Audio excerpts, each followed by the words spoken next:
오늘 시승을 도와드릴 캐스퍼입니다. Okay, thank you. Let me hop in and then, you know, see how the car drives. Caspers and Caspers. All right, so that is my car right there. Let's go in. Should have gotten the turbo model, but... And just look at this. It's so spacious. I can just have my GoPro standing right there. Just look at this thing. It's so small and tiny. Oh my God. So just starting to move, you know, I don't really necessarily feel the shortage in power, but I soon will be, right? Of course, everything that I'll be mentioning here today will be that this car is a micro SUV, entry-level SUV. So please bear with me and keep that in mind. Let's change it to sport mode. I test drive cars in sport mode all the time, and that's what the blinker looks like. Everything on this Casper is just so cute. It's so adorable. So that one right there is the Kia Ray that I told you about. All these cars belong to the micro SUV category. On the throttle, the car responds immediately. Not automated wipers. I don't get that on my Veloster N either, so nothing surprising. This Casper is equipped with HDA. Alright, definitely having a lot of difficulty picking up the speed. Yeah, of course, I definitely feel shortage in power, but no problem whatsoever in terms of driving this car around in city roads. Driving on this bumpy roads, not bad, not bad. I actually like, let's go over the hump without slowing down. Not bad at all. I actually do like the way it drives.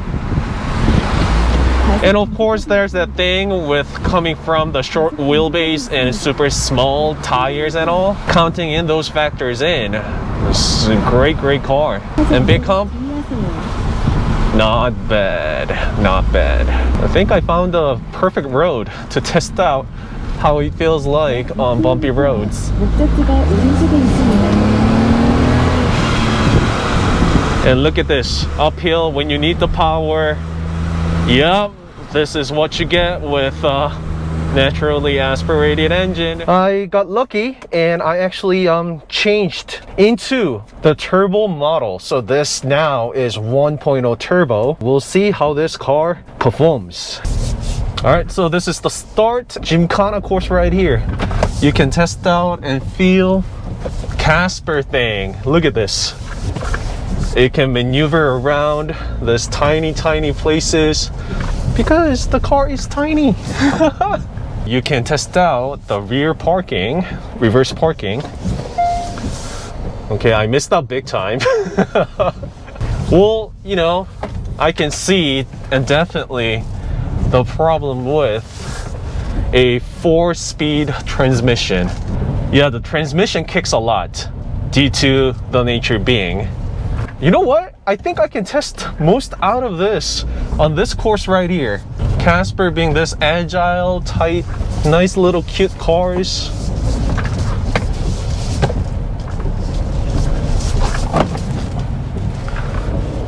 Of course, definitely not fit for sporty driving because of the transmissions, but it maneuvers all right. You know, short, light. This is about a ton at 1,000 kilograms. People, I can actually review or feel the most out of a car right on this course. Small, tiny, yet agile.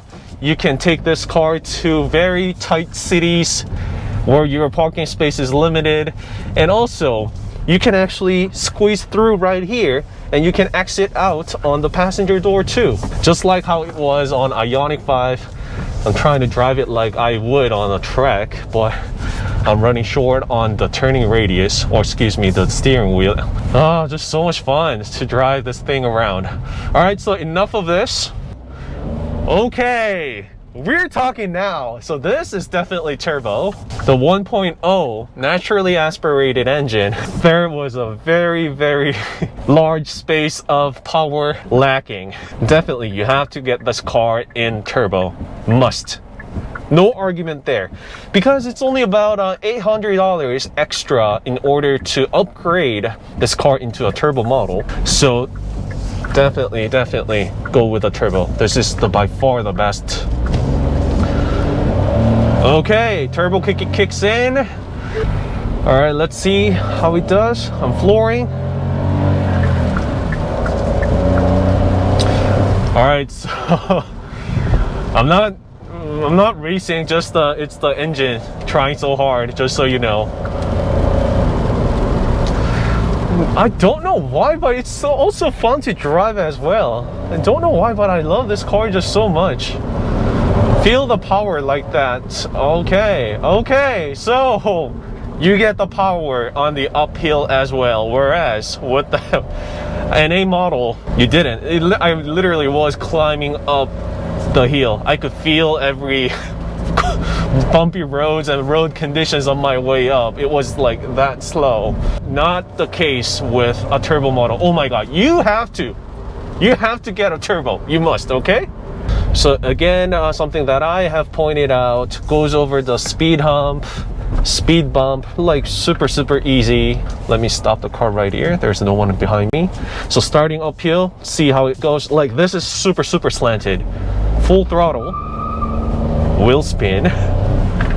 You see? It's all right.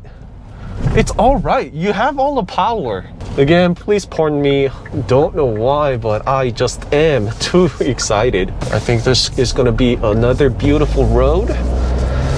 So plenty of power. You don't have to worry too much about the power when you get a turbo.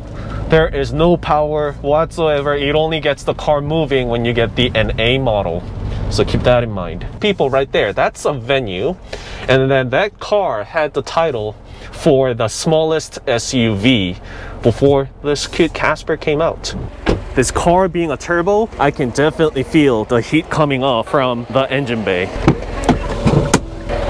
Let me show you real quick what it looks like with the motor running. So yeah, there is a little bit of a bouncing right here on the engine, being a 3-cylinder. So it's hard to offset the movement, hence the reason. But again, it does the work, and I like that they have actually carved out right there so you know where to put this in. So this is what it looks like with the engine on, how much the hood opens up. So shut it down. Like I said, this is the smallest car before Casper came out. So now this Casper takes the crown and the title of being the smallest SUV from Hyundai. And then let me give you one from the profile as well. So you see, I parked the car right next to it. Coming over this way, that's how much is missing on the back for a Casper. This car is definitely an SUV, just made it into a small version. Whereas Casper is, like I said, a micro car, Gyeongcha here in Korea. It's raining so hard right now, so not the best of visibility, I think. But, so you get the idea. This is what Casper is like. Casper and Venue. Which one do you like better? Let me know. I absolutely love Casper. And also let me show you the tires and wheels on this one. 195 60 15, 205 45 17. It's got 10 millimeters wider on the width of the tires. That provides better handling on the turns and corners. So overall, it adds on to the better driving with the McPherson suspension on the front and has the torsion bar on the rear. So, you know, don't know what Venue is like, but again, just finding these two pieces, just absolutely adorable, these put together. All right, it's raining super hard. Let's get back, and my time is up. So I guess I'll talk more on the way back. I am right on time. Okay, the e-brake does not release itself automatically for the obvious reason. So this, I'm going over the speed bump just so smooth given the class. You know, for today's video, like I have mentioned, just put everything at the end of my sentences to given the class, okay? It drives, feels good, given the class. It handles well, given the class. And there's a lot of power, you know, turbo limited, given the class. The MPG on this one is actually slightly lower than the NA model, but it will just do great as well. So there is the L for low. getting out of the muds or going uphill when you need a lot of power. You cannot shift up or down manually. There is no pedal shifter. Again, it has the 4-speed automatic only. And let's floor it a little bit. Full throttle, going uphill. Well, it takes forever to climb up the hill. So the power is there, handles great. I get a great line of sight, this car being an SUV. Not as much as giant SUVs on my left, but certainly much better than a sedan. And going down the hill, I want to test out the brakes a little. Okay, so brake is adequately fit for the class, given the class. Not the best brake out there, so you have to get early on everything on this car. You have to get early on the accelerator or the gas pedal, and also you have to get early on your foot brake. Will take some time to get used to, but you know, the feedback itself is very direct. You'll know and you'll feel how the car drives, what it is capable of. A few minutes of driving this car, most of the Hyundai cars, but when you have the wipers on, the rear wiper would also work. And done. And before I leave, I want to show you the car key of this Casper. This is like the newest design. The key has the brown finish color. I'll go check out you know, what other car keys are like, but highly doubt that there are different colors for the car keys. It would be really amazing if they are. Let's actually check this one out. Probably they have finished you know, cleaning it, so I don't want to touch it. Yep, same car key. So this is the headlights on. I forgot to capture this. I have to stop moving, but it's so hard. So of course it's a solid color. And when you press on the brakes, that's what the color looks like. When you have the blinker on, that's what it looks like. And the side repeater right here, that thing right there. And then let me show you this. When you open up a trunk, because the lights are here, guys, see what happens right there. Did you see that? When you open up a trunk, this actually lights up both left and right so that the people behind you know that there is a car. So when you actually completely shut it, yep, it comes back on. Is there a handle for the rear trunk? Yes, there is. There's plenty both left and right. That's one beautiful Ioniq. And well, that car's actually got the Veloster end wheels on. Can't believe I missed this out. I actually came back for this. So for the first time ever in the world, Casper actually has the front row fully being folded. Of course, don't forget to take out the headrest. And actually it's embedded into this lever right here. And if you push it down, of course, it's not gonna slam down because on and off you fold the seat, right? So they actually have 2-step for that. And right here, push the lever one more time and push it down. Then, look at this. You can completely fold the first row seat and as for the second row seat, just the typical thing that we know of, and probably push it down. Yep, and then it locks. And just look at that. That's what it looks like. And let me actually go fold these two too. So this is all the seats folded completely. And let me show you what it feels like with the first row seats folded and sitting on the second row seat. And trust me, this is going to feel like no other, because we've never had this experience in other cars. Since it's a display car, taking my shoes off. And look at this, they have this a little bit of a hump right here. So it actually helps feeling more comfortable sitting like this. Check this out, you can actually store some things in here as well. Are you seeing it, GoPro? Let me show it to you. Look at this. You can store things right here, and I bet they have covered it up intentionally because they have designed the seat to be folded all the way like that, so you can actually cover it up with this hard cover. And then inside you have another, I think it would be a perfect storage space for documents. You can open it up like that. Look at that armrest. I love that armrest as well.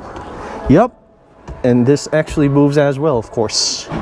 And as for the second row seat, you can also slide like that, slide back and forth. And also you can, I think it would be difficult for you to, you know, change the angles on the second row seats because you have to use this, you know, hook right there to go back and forth. But you also get this reclining seat, so it's much better than nothing. So there are like about 5 to 6 clicks that I felt right here, so you can adjust your second row seat angle as well.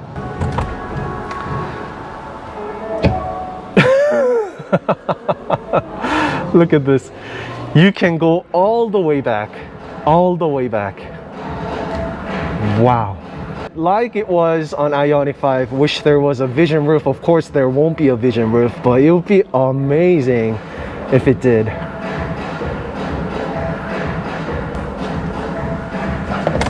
The one with the sunroof, this A-pillar becomes a plastic and come over this way.